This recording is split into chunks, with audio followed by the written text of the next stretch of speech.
Apparently, we're the experts, Evan. So How to many do it experts and not on get a this webinar. divorce. But I think we'll get started. We will let some more people in as they join us. Welcome, everyone. For those of you who don't know me, my name is Esther, and I'm the director and co-founder of Seed HR, along with my business partner, Christy. Would you like to unmute and give? She's in red today, very bright. Christy's my incredible business partner, and together we help small and medium-sized businesses build amazing teams and great places to work.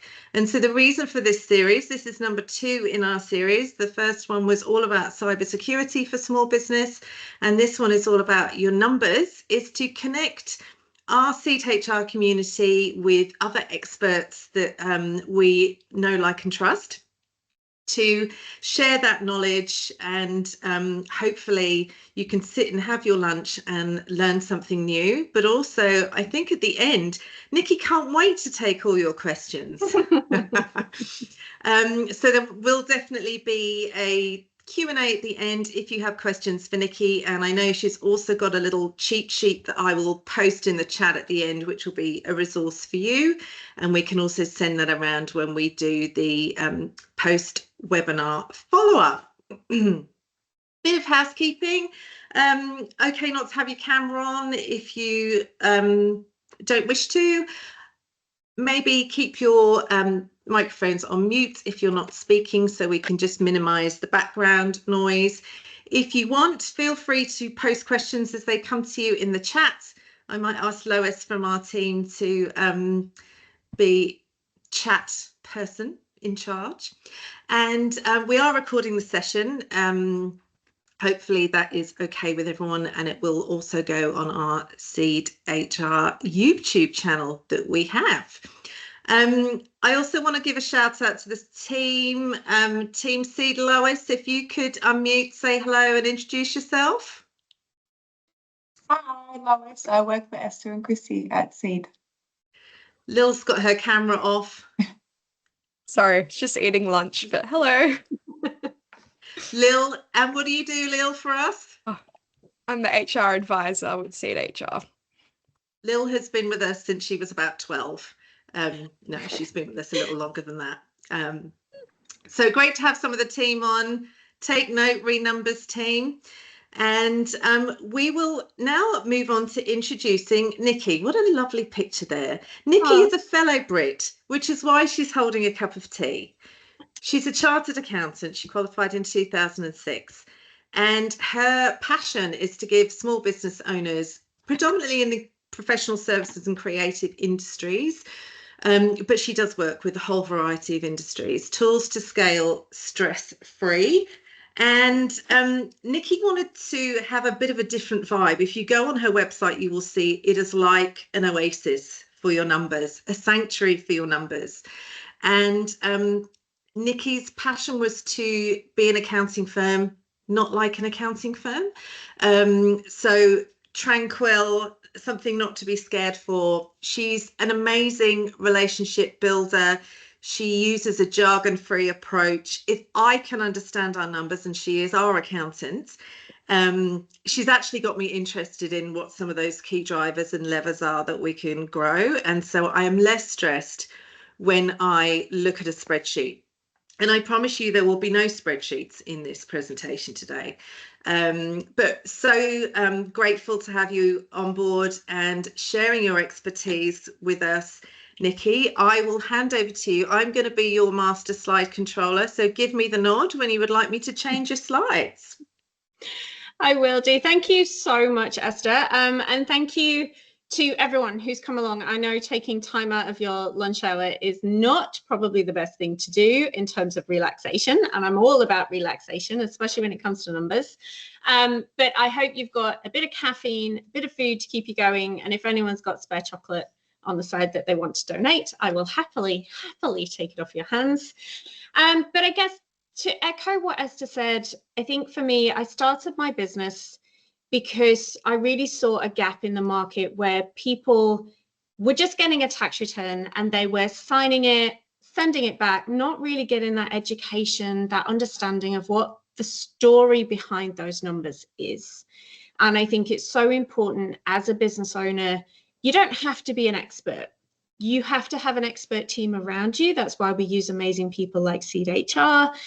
But you need to have the basic understanding so that you can make the decisions at the right time, so that you're not leaving something too long, so that you're looking at it retrospectively and you can't change it. And that's what we work a lot with our clients on, is to get a bit more excited about their numbers so that they can see what's happening and change things up if needed. But I guess what we really want to do is not have finances feel too heavy, not feel too complicated. I want it to be in layman's terms so that it makes sense to you in as much as it needs to, and then you can move forward with your business. Where you are an expert in what you do, that's where you started your business, we're just here to help you feel more in control of those numbers behind it. You will probably make a lot of decisions in your business based on gut instinct because you know your business better than anyone, but it's always good to have that backing behind you to know that the numbers are saying the same thing. Thank you, Esther. So when we talk about financial health, because that's a key phrase that a lot of people are using at the moment, but what does that actually mean? And there's two parts or three parts really to a business. The net profit is basically, in simple terms, your income less your expenses. And we hope that we've got a positive number at the end of that report to tell us that we're actually making money. And that report can be over a certain period of time, but it's often on an invoice basis. So you might have sales of $500,000, but if you've actually only been paid for $100,000, you've got a gap of 400,000. And this is where your cash flow can sometimes be very different compared to what your profit and loss report is saying to you, especially if that's the report that's getting sent to you from your accountant or your bookkeeper. You have to know the difference between the two. So cash flow is more real. Can you pay your bills on time? What cash have you got coming into the business? Whereas your profit is more about, in reporting terms, what have you invoiced and what have suppliers sent you that you need to pay, whether it's now or in the future? And often that disparity can come with the accounts receivable. So that's your debtors, your customers who haven't paid you yet, and your accounts payable, which is the suppliers that you haven't paid yet. So it's often worth looking at, have you paid your money to your suppliers, or are you owed money from your customers? And if it's actually starting to take longer for your customers to pay you money, this is where you might be starting to feel a bit more pressure in the bank account. The balance might not be as high. We often get clients coming to us saying, well, we've been told we've made a profit of $100,000, but I haven't got that much cash in the bank. So where's the difference? What's happening? And often what can be happening is, although the $100,000 is invoices that you've sent out, you haven't actually been paid for them. They're taking longer for customers to pay you. So that then affects your cash. And then that creates a cycle of you not being able to pay your suppliers. And it just makes things more stressful and more difficult. So what I would like everyone to do as a tip at the end of all this is to just be reviewing these numbers a little bit more often. Reviewing them once a year when your accountant sends you a tax return is probably not the best, because as I said, it's a bit too far down the line. You need to be looking at these numbers more regularly to see when people aren't paying you on time so that you can chase it, or to see when an expense is blowing out and so you need to keep control of it. Thank you, Esther. Now, I know everyone hates financial terms, so I'll go over this very quickly, but I think it is really important that every business owner understands the main two reports that an accountant will show you. And those two main reports are your profit and loss report and your balance sheet. But they're both very, very different to each other. I think the majority of people will understand what a profit and loss report shows, but perhaps not what a balance sheet is. So I thought I'd just take a couple of minutes to go through that. Your profit and loss, as I mentioned earlier, that's your income and expenses over a certain period of time. And you can choose the period of time. It could be 2 weeks, it could be a month, it could be a year, whatever you choose. And that will show you what you've invoiced and what expenses you have in that time period. Your balance sheet is a little bit different to that. So that is at a specific moment in time. It's almost as though someone has grabbed a camera and they've taken a photograph of your business from above to say, what do you own at that date? What does your business have? What cash does it have in the bank at that day? What money is it owed by your customers? What equipment does it own? But it will also look at what your business owes out, and that's your liabilities. It will tell you what tax payments you've got coming up, what super you owe, what finance arrangements you might have for equipment, what BAS payments you've got coming up. And it will tell you as a total what you own and what you owe out. Now, it's really important to look at these two reports together, because whilst your profit and loss is pretty and it's exciting and you can say, yes, I've made profit of X amount of dollars, your balance sheet actually gives more information, in that if you look at that on one particular day and say, well, it owns and has cash of $200,000, but it owes out $500,000 in loans and various expenses. That to me suggests that the business is not solvent. It can't cover its costs on any particular day. So then it's not as valuable. But if you have a company where a balance sheet is going up in value, so it's got more that it owns compared to what it owes out, it's a growing business. And for anyone reviewing that as a purchaser or a seller, they're going to be looking at your balance sheet to see how that business is doing, and is it sustainable and is it valuable. So just look at both of those reports together. And if it doesn't make sense when you look at them, do reach out to your accountant and your bookkeeper. I am sure they will be happy to help you go through those.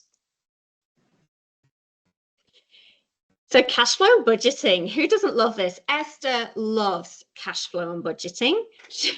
Don't shake your head, Esther. You meant to nod. Nod your head. I've delegated that to my able business partner. Sure have. So budgeting and cash flow is probably the things that business owners will shy away from.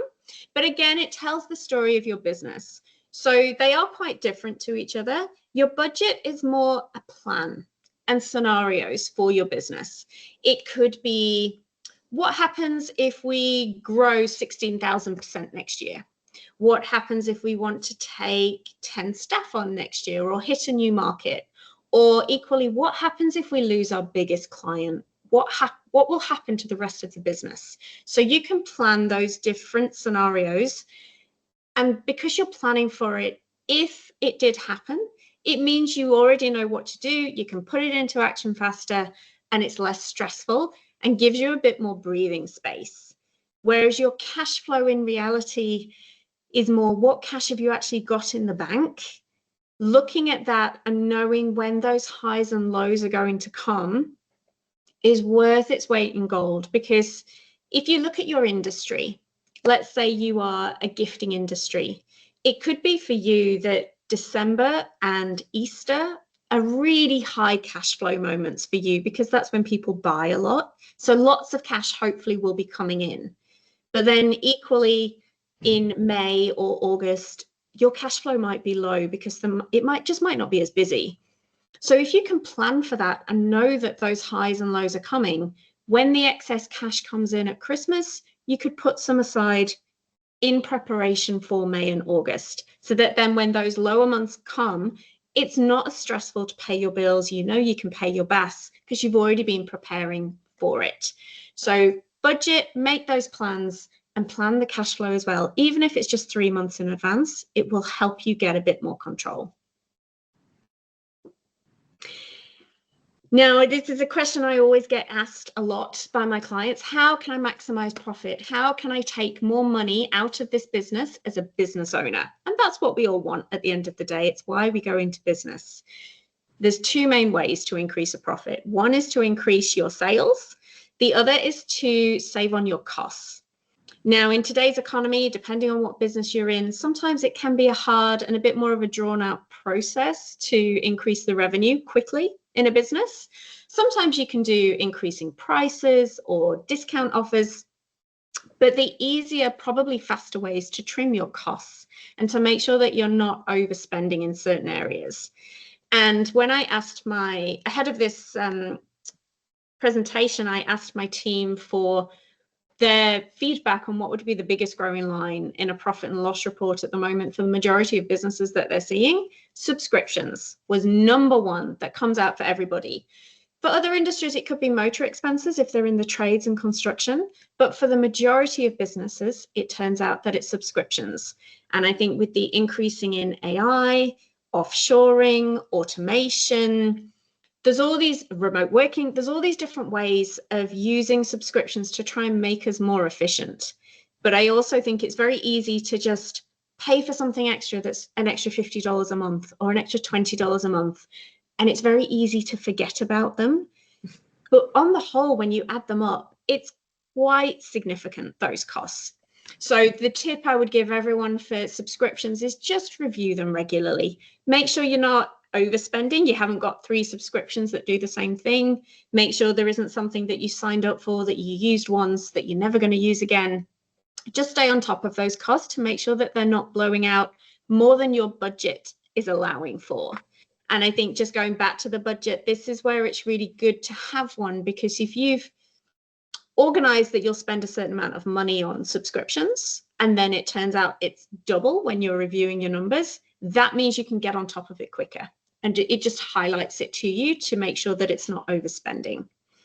I did put supplier negotiations on this slide. Not all suppliers are going to be open to having a negotiation on their price. Obviously, you've got to have a good relationship with them. You need a good reason as to why hopefully they may reduce their prices. But if they're open to it, it's not necessarily a bad conversation as long as you do it with respect and manners towards them. You never know your luck, and that could save a bit of money for you, particularly in that construction trade industries where everything is based on cost and margins. It can be a real game changer if you can get a supplier just to move a few percent for you. But I think the key to take from this is just to review your expenses really regularly, not just your subscriptions, to make sure that you are staying on top of everything. Esther's doing very well with my slide movement. Thank you, Esther. I did also just want to talk about pricing. Now, this often comes up for people in service-based industries more than anything. It's very easy if you're in a traditional industry, accounting of which would be one, law would be another, where you're charging by the hour. And I know traditionally that's an easy way of just saying, I'm valued at this much, I'm going to charge this many hours. But it puts a limit on the amount that you can then actually charge, because there's only so many hours in the day. And unless you're going to work an 80-hour week or suddenly take on 5 more staff who will also charge by the hour, you're limited in the amount you can actually grow. So my question here is it possible for you to charge based on value rather than time by the hour rate? So what value, what return are you giving as a service to your customer? And if it's really valuable, then you might not want to charge it $100 an hour because it's worth a lot more. And your skills and your expertise, obviously, the more you have, the more valuable you're going to be for them. But I think it's a key stress point for business owners, not charging enough or charging discounts, or, as I'm sure every business owner here will remember, when you first start out in business, you're trying to just get business in, so you charge less. And then it's actually hard to get your value up to what it should be, competing with other people in the market. And you don't want to undervalue your worth. So I think it's very, very important to make sure you are charging the right amount. Make sure you're valuing yourself. Don't underprice, because if you're offering discounts and going too low, your customers will expect that going forward, and it will make it really hard then to get yourself up to where you want to be and not stressed. There's my emotional intelligence stuff. Debt. Isn't debt wonderful? There's always good and bad debt in a business. So I'm not going to say that all debt is bad, but some is. If you are taking out debt to fund expenses like wages or tax payments, that would be considered bad debt because it's a drain on your business cash flow. There is alternatively good debt if you're funding a business purchase, if you're doing a big marketing campaign, if you need to buy a big piece of machinery so that you can work in a different market, then that would be considered good debt. The interest is tax deductible. It's a really good way of being able to make a project happen faster rather than just using the savings in your bank account. But my top tip here would always make sure within the cash flow planning that you're doing, make sure you're planning in how much that loan is going to cost you in interest and obviously in the repayment itself, because it is going to have an impact on your cash flow.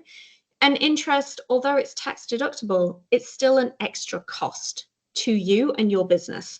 So if you can get away with not taking out debt, I would always suggest that.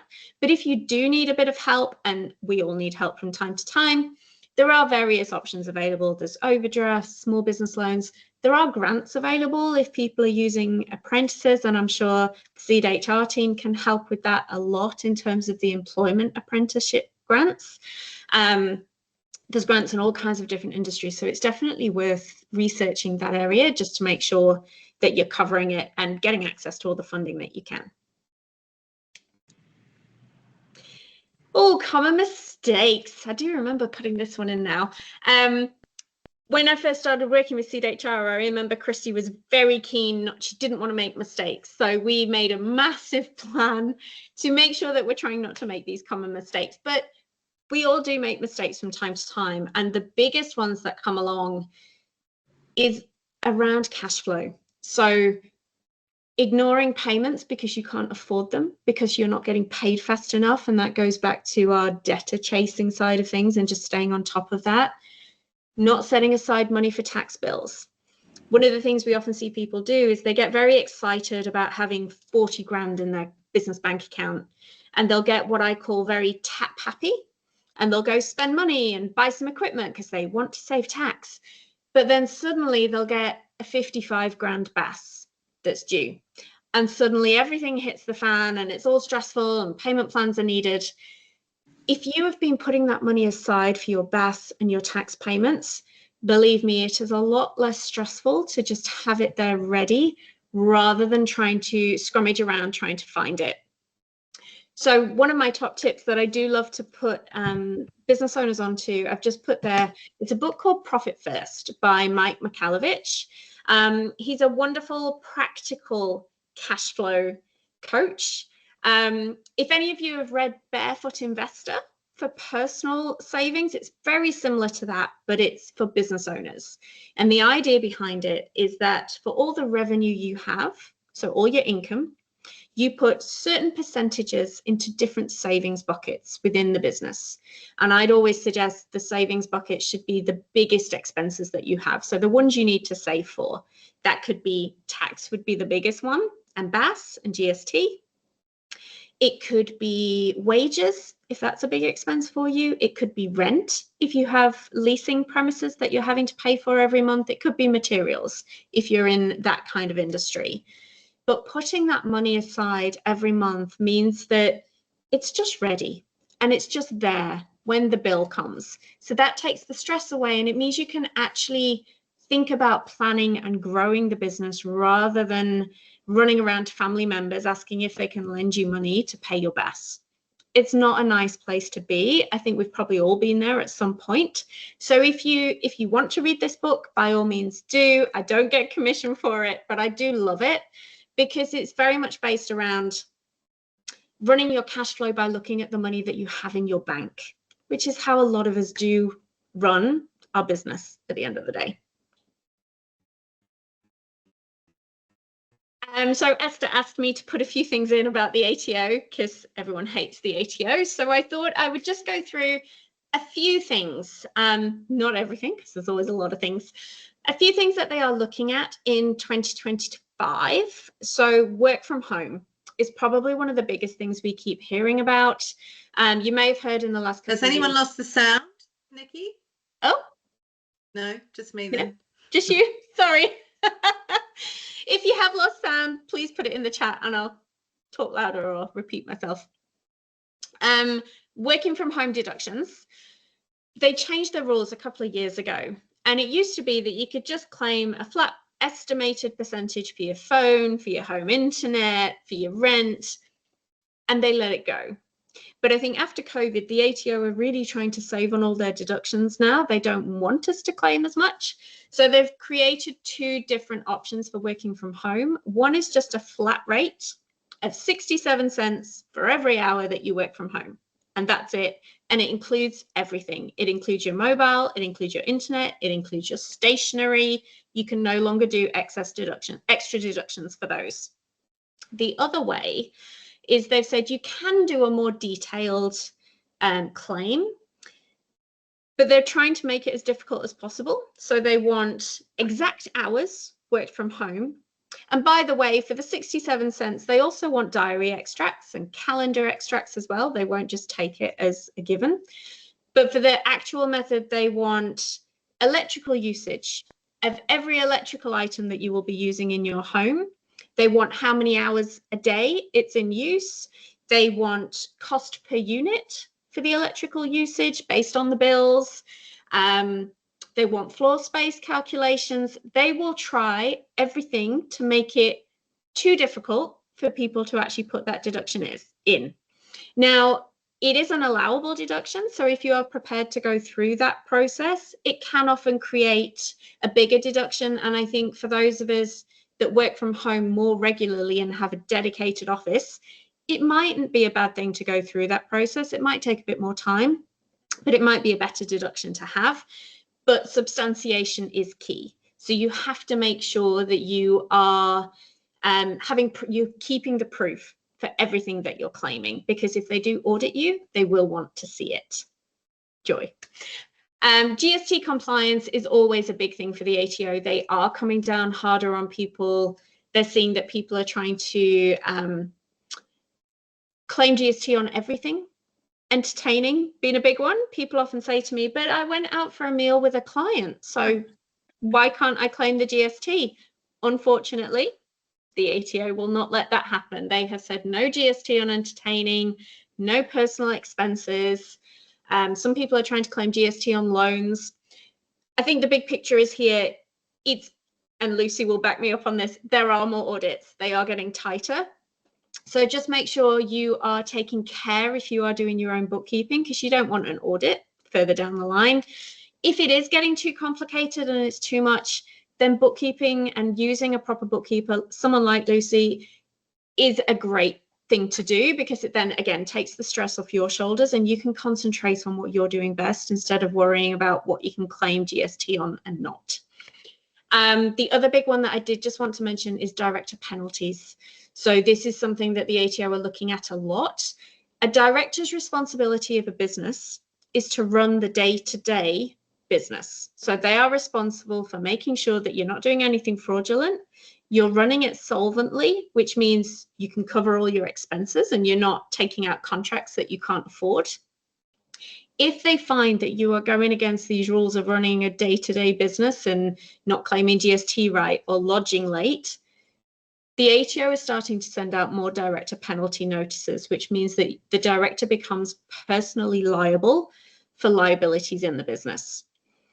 So I guess my tip for everyone is A, make sure you all have good insurance as a director of a business. If you are in a company or in a sole tradership, make sure you've got good insurance, but just try and keep up to all this compliance. I know it's a pain, but if you don't want to do it yourself, use a good team around you, because then that means you're less likely to get anything like a director penalty notice.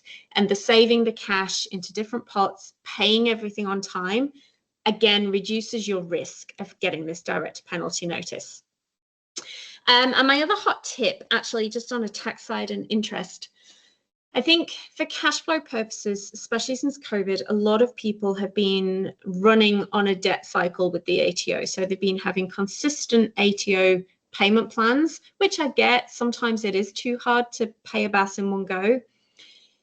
But the ATO are cracking down on this. So what they've been doing over the last couple of years since COVID is been gradually increasing the interest rate that the ATO are charging. So it used to be 4% a couple of years ago. It's now at 11.5% on payment plans, which is really significant. It's a massive cost to your business. So if if you need financing to pay your BAS, if you can do it in any other way apart from an ATO payment plan, which is obviously their aim, so that you're not taking payment plans out with them. But if you can get a cheaper interest rate than 11.5%, that's obviously a good thing. And you'll see that bottom bullet point on there. From the 1st of July 2025, the tax office have decided that ATO interest is no longer tax deductible.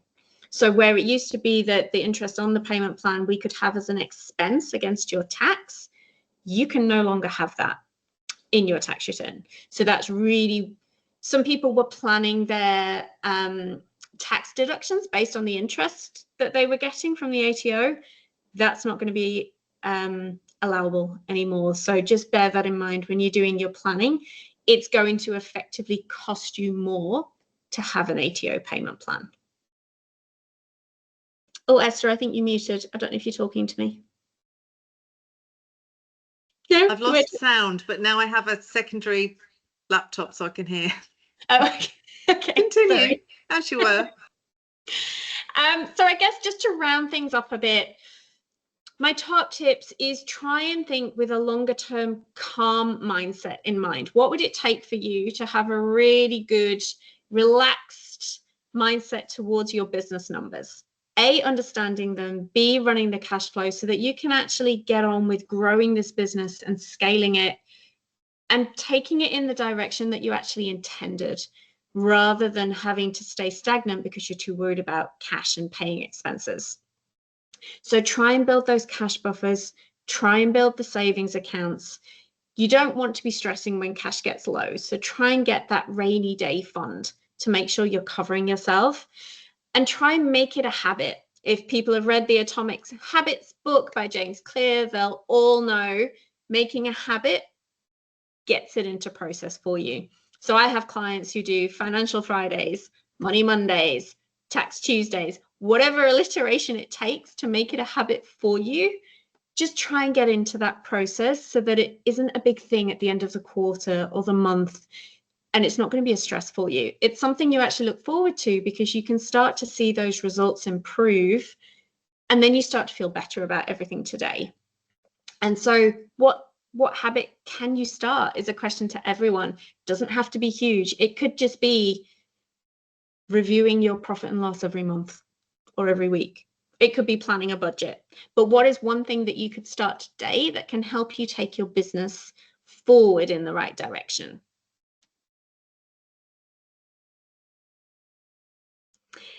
So your next steps, if you would like, as Esther mentioned earlier, I have provided a little finance essentials checklist today, which I think Esther's going to put in the chat. Thank you, Esther. Just so that if you want to have a little tick list of the things we've discussed today to go through to see if it's something you're on track with or if it's something you actually need to review, by all means, do reach out to your advisors. As I said, if things haven't made sense or if you want to just get into reviewing your numbers, reach out to your team because that's what they're there for. That is why they are the experts.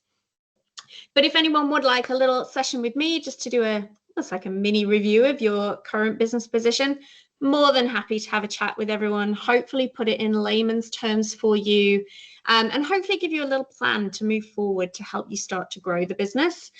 So by all means, use that link in there to book in with me or email me. I love to chat and I love to gossip, as the ladies in CDHL know. So I love to know the business story. So if you do want to have a chat, I'd love to talk to you. Thank you. Thank you so much, Nikki.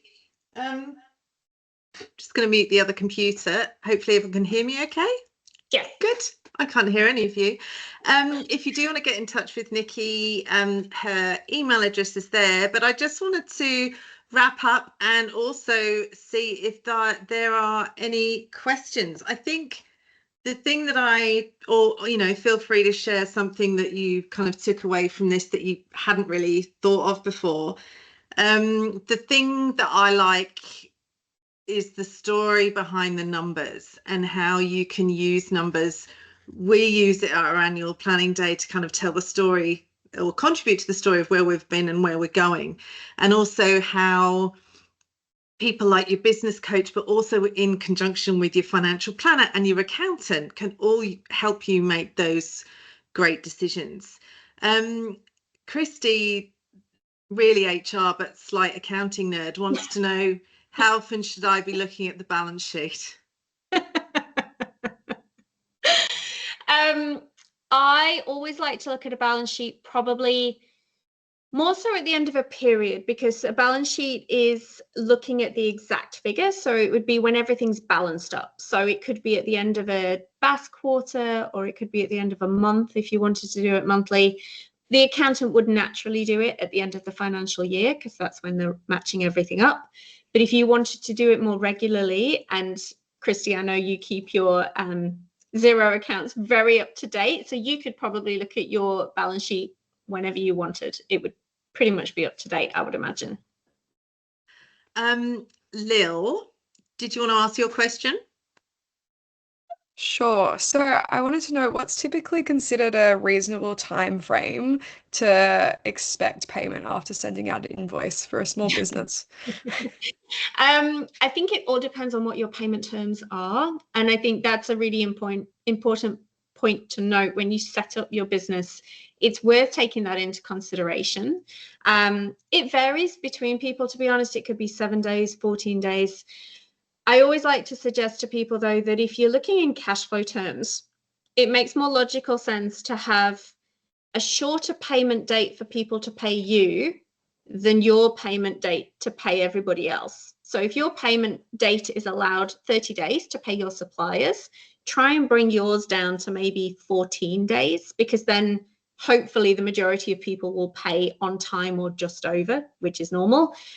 But that gives you that little bit of buffer time to be able to pay your expenses. So it's just working out the timing that works best. If you're talking big numbers, I know a lot of the trade industries, it might be 30, maybe even 60 days, but that's where the negotiation comes in to try and make sure you're bringing that down as much as possible. Thank you. Jenny, similar question. I think you've pretty much answered, but any tips on following up on unpaid invoices before taking action? I think that's something we're all frantically trying to do before the end of the financial year. Yes, I know the feeling. I think, to be honest, if you have a really good accounting system, we love Xero. We're big fans of it. A lot of the accounting systems nowadays will set up automatic reminders. And I think that's a really good thing to implement if you haven't already, because it's very easy to get stuck in other business things and then you just forget to chase invoices, and it doesn't become then a consistent chasing. Whereas if you've got your regular repeating chasing stuff from Xero going through to your customers, to be honest, I think with some, it just gets to the point that it annoys them so much that they're just like, oh, for God's sake, I'll pay it. And that's what we want at the end of the day. But I think you've got to show that you've done, I'd probably try all communication that you can before you go down the official legal route. So, give them a call. Is there any way, have a conversation with them. It could be that they have cash flow issues. So is there a payment term you could offer them? Is there a slight discount if they pay by a certain date? Try and think of ways to just get that cash in faster. I think if you keep the communication channel open, they're more likely to pay you faster rather than just shutting down and going straight to a lawyer.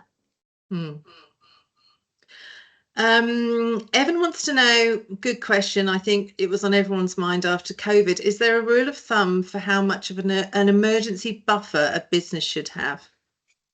I think I may have mentioned it in one of the slides earlier, but I think generally we'd say 2 to 3 months cover for all your expenses, just in case the worst should happen. Obviously, COVID was a little bit extreme and some people went to Xero through no fault of their own for a longer period of time.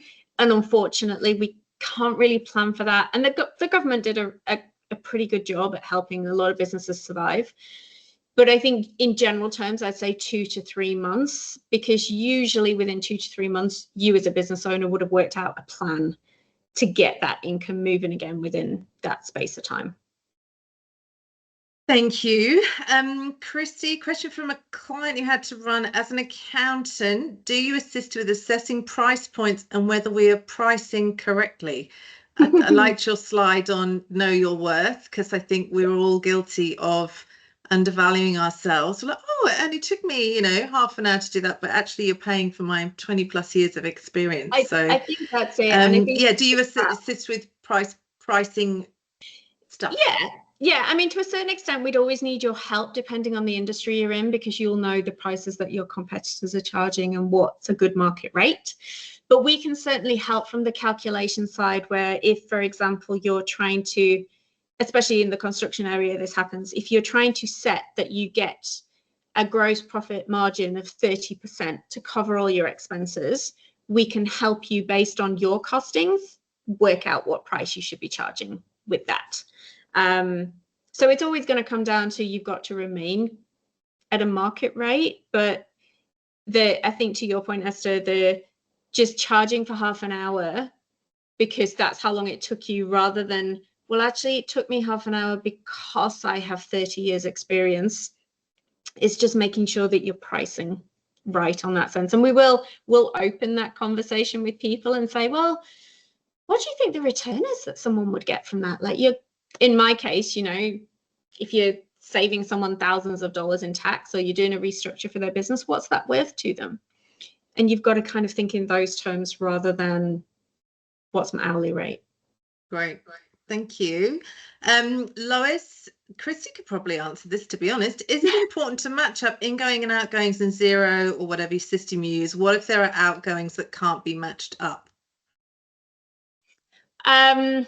With your outgoings, you should always have some sort of receipt. Lucy, as key bookkeeper in this group of people, I'm sure is very keen on getting receipts for things, because as much as we would like to just help people and get it done quicker and allow you to claim GST on everything, unfortunately, as tax and BAS agents, we have a license. So we have to be able to check it to invoices over a certain amount. And it has to be, is it 87.50, Lucy, or 82.50? 82.50. 82.50. So if your invoice is worth more than 82.50, you need a receipt to be able to claim the GST. So, but I mean, as a golden rule, I'd say put an invoice with everything, because then it actually stops your advisors chasing you for information, because then the invoice is just attached and we don't need to worry hassling you for it. But I think to your question, Lois, just make sure you've got invoices for everything if you can.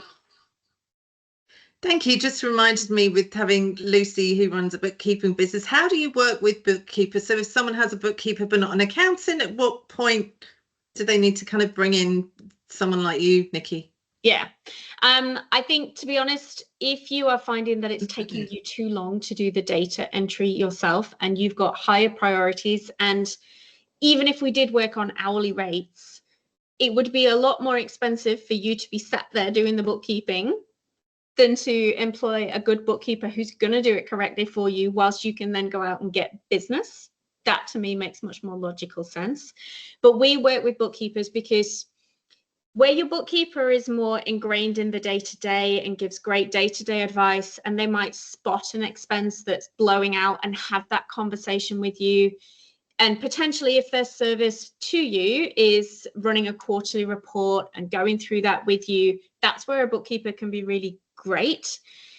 Where we come in then is we are more big picture. So we don't really want to get stuck in the data entry, because we like to take a step back and say, okay, this is, to your words, I said, this is the story that the business is telling us right now. Is this in line with the business goals? Is it going in the direction that we want it to move in? And if not, why not? And what's the tax implications of everything? So it's really great for us to work with good bookkeepers, because then the story that we get to look at is correct. Whereas otherwise we could be spending too much time trying to go in and fix it all before we get a chance to actually look at it. Thank you. Evan, if there are multiple directors, and is the liability equally shared if finance roles within the business are not shared equally? It depends. I mean, I'm not a lawyer, but it depends on your contract with each other. If you haven't specified in writing who is responsible for the finances of the business, I would suggest that you're equally responsible with the other directors. So if you're doing everything right, obviously there's nothing to worry about. But I have been in a scenario where one director was stealing funds from a business. The other director did not know, and they both had to go through the legal process to tidy it all up. So it's definitely make sure you've got a good shareholders agreement, make sure you've got good director responsibilities written out if that's possible. If you're both happy to take equal responsibility for everything, then obviously that's fine. But just if you've got very specific responsibilities, try and have duplicate signatures on things for big finance items, that kind of agreement. That's always a good thing, so that you're at least double checking each other and countersigning. Yeah, there's a lot around kind of governance, isn't there, with numbers as well as data in businesses. Do you work with clients that use systems other than Xero? We do. I have to admit, though, we prefer Xero above all else, because we do find a few idiosyncrasies with some of the other softwares that we're not keen on. For example, running one report and another report, and it's meant to show the same information, but it doesn't. That can be painful. So we love Xero. I think they're doing a lot in terms of keeping up to date with tax legislation. They're a really user-friendly software, so people who aren't finance-based can use it quite easily. And there's a lot of help videos, so we prefer that amongst any others. Thank you. Does anyone else have any more questions? Feel free to unmute, ask your question, or if there was a light bulb moment or something you particularly enjoyed about the session today.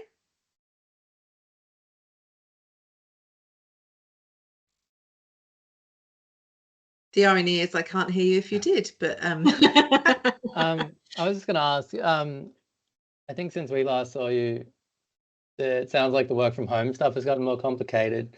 Is there somewhere where that information's outlined, and is there also some best practice in terms of tracking that stuff now that it sounds even more complicated? Yeah, it's a joy. Yes, it's on the ATO website. So if Esther has a list of people who've attended today, I can make sure that you get that link sent to you so that you can make sure you can read it on the ATO website. Thank you. Any other questions? No? No, silence is golden. Yeah, I know. You've covered it. You've covered a lot, Nikki. Thank you so much, Nikki, for your incredible presentation and putting numbers into kind of common sense language for us to help us to get our heads around it as small business owners, because most of us aren't experts. So really appreciate your time and sharing your knowledge and expertise. And again, encourage everyone, connect with Nikki on LinkedIn.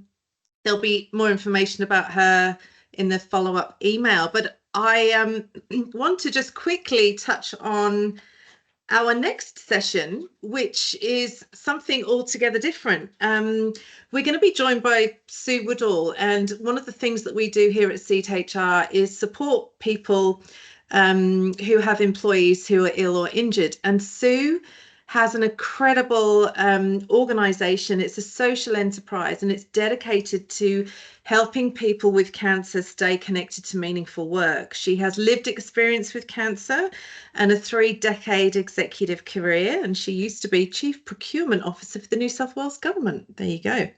She's got empathy, insight, and lots of practical strategies to support individuals and organisations. So cannot wait to hear how Sue is going to help us all. I challenge that there's probably nobody on this call that doesn't know someone who's been affected by cancer.